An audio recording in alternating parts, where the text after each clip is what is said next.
Hi friends, எல்லாரும் எப்படி இருக்கீங்க? Welcome back to my channel Samayal Bhavan. And எல்லாருமே ஹாப்பி அண்ட் பாசிட்டிவாக இருப்பீங்கன்னு சொல்லி நம்புகிறேன். இன்றைக்கி வந்து காலையில் 5:30 என்னோட ஃபுல் டே ரொட்டீன் தான் ஈவினிங் வரைக்கும் ஷேர் பண்ணியிருக்கேன். என் பையனும் வந்து இப்போ வெக்கேஷனில் இருக்காங்கிறனால அவனுக்கு என்னெல்லாம் நான் ஆக்டிவிட்டீஸ் கொடுக்குறேன், எப்படிலாம் நான் அவனை மேனேஜ் பண்ணுறேன், டிவிலாம் காட்டாமல் அப்படிங்கிறது தான் வந்துட்டு இந்த வீடியோவில் வந்து நம்ம பார்க்க போகிறோம். இன்றைக்கி வந்துட்டு ஒரு start of the week Monday காலையிலே வந்துட்டு ஏர்லியராகவே எழுந்திரிச்சிட்டேன். முதல் நாள் நைட் வந்து மாவெல்லாம் ஆட்டி வச்சுருந்தேன். பட் பாத்திரம் வந்து கழுவ முடியல, ரொம்ப டயர்டாக இருந்தனால தூங்க போயாச்சு. அண்ட் லஞ்ச் பாக்ஸ் வந்து பேக் பண்ணி கொடுக்கணும். சிம்பிளாக ஏதாச்சும் டிஃபன் வெரைட்டியே பேக் பண்ணிடுன்னு அவங்க சொன்னனால சரி வேலை ஈஸியாக முடிஞ்சிருமேன்னு சொல்லிட்டு பாத்திரத்தை அப்படியே வந்து போட்டுட்டு படுத்தாச்சு. இன்றைக்கி லஞ்ச் பாக்ஸ்க்கு வந்து நல்ல ஒரு சாஃப்டான சப்பாத்தியும் ஒரு சூப்பர் அல்டிமேட்டான வெஜிடபிள்ஸ் சால்னாவும் தான் வந்து ஷேர் பண்ண போகிறேன். ஆஃப்டர்நூன் லஞ்சுக்கு சப்பாத்தி பேக் பண்ணி கொடுக்கும்போது அது நல்லா சாஃப்டாக இருக்கிறதுக்காக ஒரு சில ட்ரிக்ஸ் வந்து இருக்குது. அதெல்லாம் பண்ணோம் அப்படின்னா சப்பாத்தி ரொம்பவே சாஃப்டாக இருக்கும். அதுக்கு ஒரு பெரிய பவுலில் 1/2 கப் அளவுக்கு தண்ணி ஆட் பண்ணியிருக்கேன். அது கூட 1 டீஸ்பூன் உப்பு, 1 டேபிள் ஸ்பூன் போல் நல்லெண்ணெய் வந்து சேர்த்து நல்லா மிக்ஸ் பண்ணிக்கணும். அதுக்கப்புறம் நம்ம மெஷரிங் கப்பில் 1.5 கப்லேருந்து 2 கப் அளவுக்கு மாவு வந்து ஆட் பண்ணி நல்லா இந்த மாதிரி ஒரு விஸ்க் இல்லைன்னா ஒரு ஸ்பூன் வச்சு கலந்து விட்டுக்கோங்க. மாவும் தண்ணியும் நல்லா மிக்ஸ் ஆனதுக்கப்புறமா இந்த மாதிரி நம்ம கையை வச்சு உருட்டி எடுத்தோம் அப்படின்னா மாவு சுத்தமாக கையில் ஒட்டாமல் நல்லா சாஃப்டாக வந்து உருண்டு வந்துடும். இந்த மாதிரி மாவு நல்லா ஒட்டாமல் உருண்டு வந்ததுக்கப்புறமா ஒரு 2 நிமிஷத்துக்கிட்ட நல்லா இந்த மாதிரி அழுத்தி பிணைஞ்சு விடணும். நல்லா இந்த மாதிரி நீட் பண்ணதுக்கப்புறம் மேலே கொஞ்சமாக எண்ணெய் தடவிட்டு ஒரு மூடி போட்டு நல்லா மூடி வச்சுருங்க. அப்போ தான் வந்து மாவு காயாமல் இருக்கும். இது வந்து ஒரு 20 நிமிஷத்துக்கு அப்படியே இருக்கட்டும்.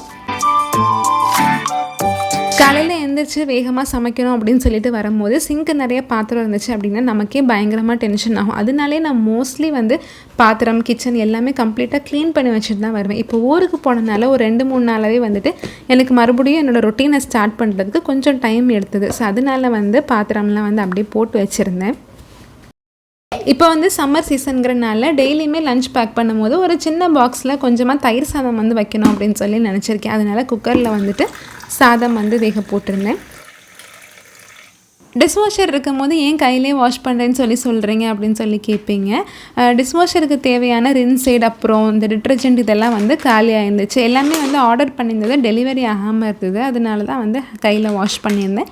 அண்ட் ஒரு சப்ஸ்கிரைபர் வந்துட்டு நானும் டிஷ்வாஷர் யூஸ் பண்ணிகிட்ருக்கேன், பட் பாத்திரம்லாம் ஒழுங்காக க்ளீன் ஆக மாட்டேங்குது, ஒயிட் பேச்சஸ் வருது அப்படின்னு சொல்லி கேட்டிருந்தீங்க. அதுக்கு வந்து மெயினாக 2 ரீசன் கிட்ட இருக்கலாம். ஒன்று வந்து வாட்டரோட டிடிஎஸ் லெவல், வாட்டரில் எவ்வளோ சால்ட் இருக்குது அப்படிங்கிறத செக் பண்ணணும். 800 அபோலாம் இருந்துச்சுன்னா கண்டிப்பாக ஒயிட் பேச்சஸ் வரும். அதுக்கப்புறம் நம்ம என்ன டிட்டர்ஜென்ட் யூஸ் பண்ணுறோம் அப்படிங்கிறத பொறுத்து இருக்குது. ஃபினிஷர் டிட்டர்ஜென்ட்டில் கண்டிப்பாக வந்துட்டு ஒயிட் பேச்சஸ் வந்து வரும். சப்பாத்திக்கு சைட் டிஷ்ஷாக ஹோட்டல் டேஸ்ட்டே மிஞ்சிற அளவுக்கு ஒரு சூப்பரான வெஜிடபிள் சால்னா ரெசிபி தான் எனக்கு ஷேர் பண்ணியிருக்கேன். இது பண்ணுறதுக்கு ஒரு மிக்ஸி ஜாரில் மெஷரிங் கப்பில் 1/2 கப் அளவுக்கு துருவின தேங்காய், 1 டீஸ்பூன் அளவுக்கு சோம்பு, 1 டீஸ்பூன் அளவுக்கு கசகசா, 4-6 முழு முந்திரி பருப்பு சேர்த்துருக்கேன். இது கூட ஒரு ஸ்பெஷலான இன்க்ரீடியன்ட் வந்து பார்த்திங்கன்னா நம்ம சால்னாக்கு டேஸ்ட் கொடுக்குறதுக்கு கல்பாசி பூவை வந்து ஸ்டோன் ஃப்ளவர்னு சொல்லுவாங்க. அது வந்து 2 ஃப்ளவர் கிட்ட சேர்த்துக்கலாம். இது எல்லாத்தையுமே சேர்த்துட்டு கொஞ்சமாக தண்ணி ஊற்றி நல்லா ஃபைன் பேஸ்ட்டாக அரைச்சி எடுத்துக்கலாம். தேங்காய் வந்து துருவி சேர்த்துக்கிட்டிங்க அப்படின்னா நல்ல பேஸ்ட் மாதிரி அரைஞ்சி வரும்.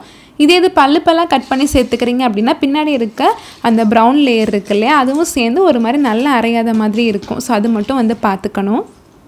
சால்னா பண்ணுறதுக்கு ஒரு குக்கரில் 2 டேபிள் ஸ்பூன் அளவுக்கு நெய், 4 டேபிள் ஸ்பூன் அளவுக்கு ரிஃபைண்ட் ஆயில் இல்லை கடல் எண்ணெய் ஆட் பண்ணிக்கணும். எண்ணெய் சூடானதுக்கப்புறமா 2 துண்டு பட்டை, 1 கிராம்பு, 1 அன்னாச்சி பூ, கொஞ்சமாக சீரகம், 2 பிரியாணி இலை வந்து சேர்த்துருக்கேன். இது எல்லாமே பொரிஞ்சதுக்கப்புறமா ஒரு பெரிய வெங்காயம் நீல வாக்கில் கட் பண்ணதை அதை சேர்த்துட்டு நல்லா வதக்கிக்கலாம். வெங்காயம் நல்லா வதங்கினதுக்கப்புறம் ஒரே ஒரு பச்சை மிளகா, ஒரு பெரிய சைஸ் தக்காளி குட்டி குட்டியாக கட் பண்ணி சேர்த்துக்கணும். அதுக்கப்புறம் தக்காளி வந்து நல்லா வதங்குறதுக்காக கொஞ்சமாக மஞ்சள் தூளும் சால்னாக்கு தேவையான அளவுக்கு உப்பும் இப்போயே சேர்த்துக்கிறேன். தக்காளி நல்லா மேஷ் ஆனதுக்கப்புறமா 1 டீஸ்பூன் அளவுக்கு இஞ்சி பூண்டு பேஸ்ட்டும் சேர்த்துட்டு நல்லா பச்சை வாசனை போகிற அளவுக்கு வதக்கி விட்டுக்கலாம். இப்போ வந்து அடுப்பை நல்லா லோ ஃப்ளேமில் வச்சுட்டு மசாலா ஆட் பண்ண போகிறோம். 1 டீஸ்பூன் அளவுக்கு மல்லித்தூள், 1/2 டீஸ்பூன் அளவுக்கு மிளகாய்த்தூள், 1/2 டீஸ்பூன் அளவுக்கு கரம் மசாலா தூள் ஆட் பண்ணிவிட்டு நம்ம கட் பண்ணி வச்சுருக்க எல்லா காய்கறிகளையுமே ஒன்றா போட்டு ஃபஸ்ட்டு இந்த மசாலாவோட நல்லா வதக்கிக்கலாம். அப்போ தான் இந்த காயில் வந்துட்டு கலர் இறங்கும். காலிஃப்ளவர்லாம் வந்து பார்த்திங்கன்னா கொஞ்சம் கலர் சேஞ்ச் ஆகி வரும். ஒரு 2 நிமிஷம் போல் காய் நல்லா அதிலே வதங்கினதுக்கப்புறமா நம்ம அரைச்சி வச்சுருந்த தேங்காய் விழுது இருக்கு இல்லையா, ஸோ அதை வந்து நல்லா தண்ணியோட மிக்ஸ் பண்ணி சேர்த்துக்கணும். சால்னாவோட கன்சிஸ்டன்சி எந்த அளவுக்கு வேணும்னு நினைக்கிறீங்களோ அந்த அளவுக்கு நம்ம தண்ணி வந்து சேர்த்துக்கலாம். நான் வந்து அந்த தேங்காய் பேஸ்ட்டோட சேர்த்து ஒரு 2 கப் அளவுக்கு மெஷரிங் கப்பில் தண்ணி ஆட் பண்ணியிருக்கேன். மூடி வச்சு விசில் போட்டுட்டு கரெக்டாக ஒரு 2 விசில் கிட்ட வச்சோம் அப்படின்னா நல்லா சூப்பராக வந்து சால்னா வந்து ரெடி ஆயிரும். சால்னாக்கு தேவையானதெல்லாம் கட் பண்ணி அரைச்சி நம்ம செஞ்ச கேப்பில் சப்பாத்தி மாவுமே நல்லா ஊறிடுச்சு. சப்பாத்தி வந்து நல்லா ரவுண்ட் ஷேப்பில் வர்றதுக்காக நல்லா இந்த மாதிரி சுற்றி விட்டு நம்ம தேய்ச்சி எடுத்தோம் அப்படின்னா நல்லா கரெக்டாக ரவுண்ட் ஷேப்பில் கிடைக்கும். சப்பாத்தி வந்து எப்பயுமே கல்லில் போட்ட உடனே வந்து திருப்பி விடக்கூடாது. கரெக்டாக ஒரு 30 செகண்ட் கழித்து மேலே நல்லா முட்டையாக அந்த மாதிரி டாட்டாக வந்து தெரியும்.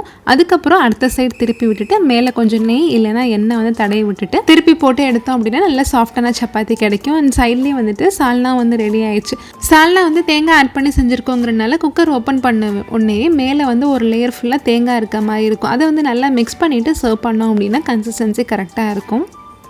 சம்மருக்கு நம்ம டே ஃபுல்லாகவே ஆக்டிவாக இருக்கிறதுக்காக ஒரு மொஜிட்டோ வந்து ஒன்று ரெடி பண்ணியிருந்தேன். அதுக்கு வந்துட்டு ஒரு மாதுளம்பழமில் பாதி மாதுளம்பழம் வந்து ஆட் பண்ணியிருக்கேன். ஒரு 1/4 துண்டு லெமன், 4 புதினா இலை, ஒரு சின்ன துண்டு பச்சை மிளகா, 2 டீஸ்பூன் அளவுக்கு சுகர் ஆட் பண்ணிவிட்டு மீதி மாதுளம்பழமில் ஜூஸ் எடுத்து ஆட் பண்ணிவிட்டு ரிமைனிங்க்கு தண்ணியும் ஆட் பண்ணி நல்லா ஷேக் பண்ணி எடுத்து வச்சிட்டோம் அப்படின்னா சூப்பரான மொஜிட்டோ வந்து ரெடி ஆயிரும். இது வந்து நம்ம காலையில் ஏர்லியராகவே வந்து போட்டு வைக்கிறோம் அப்படின்னா மத்தியானம் வரைக்கும் குடிக்கலாம். ரொம்பவே சூப்பராக இருக்கும். அதே இது நீங்கள் ஃப்ரிட்ஜில் வச்சு குடிக்கிறீங்க அப்படின்னா அன்றைக்கி ஈவினிங் வரைக்கும் கூட குடிக்கலாம். எப்பப்பெல்லாம் டயர்டாகிற மாதிரி இருக்கும் அதை எடுத்து குடிக்கிறப்போ நமக்கு அவ்வளோ ரிஃப்ரெஷிங்காக இருக்கும். எல்லா வேலையுமே ஒரு 7:30க்குள்ளெல்லாம் முடிச்சு லஞ்ச் பாக்ஸும் பேக் பண்ணி பிரேக்ஃபாஸ்ட்டும் ப்ரிப்பேர் பண்ணி கொடுத்து 8:30க்குலாம் ஹஸ்பண்டை வந்துட்டு ஆஃபீஸ்க்கு அனுப்பியாச்சு. அதுக்கப்புறம் கிச்சன் கவுண்டர் டாப் எல்லாத்தையுமே கம்ப்ளீட்டாக தொடச்சி விட்டுட்டு பாத்திரம் மட்டும் ஒழிச்சு போட்டு வச்சுருந்தேன். சரி கொஞ்சம் நேரம் கழித்து வாஷ் பண்ணலாம். காலையிலேருந்தே பையன் ரொம்ப நேரமாக தனியாகவே விளையாண்டுட்டு இருந்தான். சரி நம்ம போய் விளையாடலாம் அப்படின்னு சொல்லிட்டு அவன் கூட சேர்ந்து கொஞ்சம் நேரம் விளையாண்டுட்டு இருந்தேன். அண்ட் ஸ்கூலுக்கு போயிட்டாங்க அப்படின்னா அவங்களுக்கு வந்துட்டு டைம் பிஸியாக வந்து போகும். பட் வீட்லேயே இருக்காங்கங்கிறனால ரொம்ப நேரம் வந்து டிவியும் பார்க்க விட முடியாது.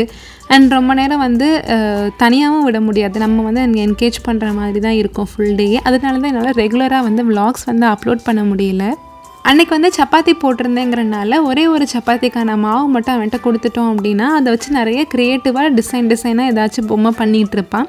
அண்ட் குழந்தைங்களுக்கு வந்து இந்த கடையில் வந்து பிளேடோன்னு சொல்லி விற்கிறாங்க இல்லையா, ஸோ அதெல்லாம் வந்து வாங்கி கொடுக்குறத விட வீட்டில் வந்து சப்பாத்தி மாவே வந்து கொடுத்தீங்க அப்படின்னா அவங்க ரொம்பவே க்ரியேட்டிவாக யோசித்து விளையாடுவாங்க. பிளேடோலலாம் வந்துட்டு ரொம்ப ஹார்ம்ஃபுல்லான கெமிக்கல்ஸ் கலர்ஸ்லாம் யூஸ் பண்ணுறனால அதெல்லாம் வந்து கிட்ஸுக்கு வந்து வாங்கி கொடுக்கக்கூடாதுன்னு நான் நினைக்கிறேன். பையனுக்கு வந்து சுத்தமாக முட்டை பிடிக்காது. பட் குழந்தைங்களுக்கு வந்து டெய்லியுமே வந்து ஒரு முட்டை கண்டிப்பாக வந்து கொடுக்கணும்.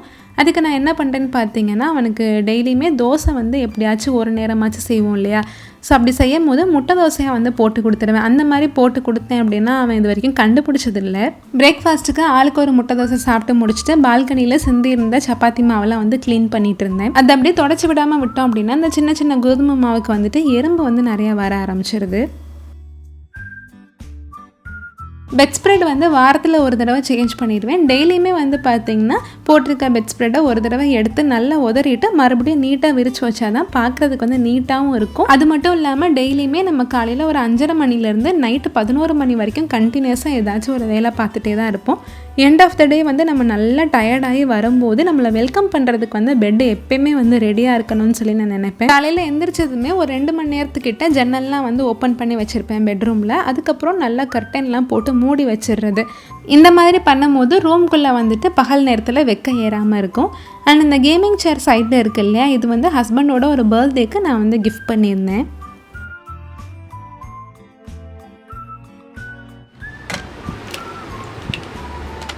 மணிமாரு என்ன பண்ணுற? என்ன விளையாண்டுட்டு இருக்க? பையனுக்கு வந்து சாப்பிடும் போது மட்டும்தான் டிவி போட்டு விடுவேன். அதுலேயுமே வந்துட்டு இந்த சுட்டி டிவி, போகோ இந்த மாதிரி தான் வந்து பார்த்துட்ருப்பான்.